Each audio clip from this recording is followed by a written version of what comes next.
அதுதான் காட்டணும், மக்கள்கிட்ட காட்டணும். அவேர்னஸ் போடுங்க, தப்பு இல்லை, போடுங்க. ஆமாம் ஆமாம், இந்த வீடியோ எடுத்து எடுத்து வீடியோ தான் ஓடுது.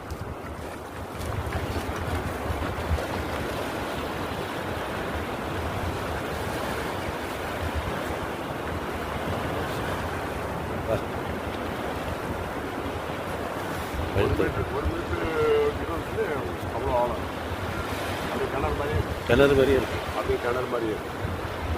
1 மீட்டர் கூட இல்லை. குழந்தைங்க போச்சுன்னா அவ்வளோதான், முடிஞ்சிருக்காங்க. ஆமாம்.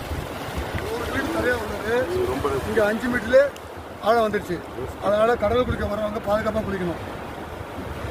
கடல் தெரியாமல் இறங்கினா உயிருக்கு ஆபத்து. அதனால் கடலை தெரியாமல் இறங்காதீங்க. வாழ்த்துக்கள். தேங்க்யூ. பார்த்தீங்களா? ஆமாம்.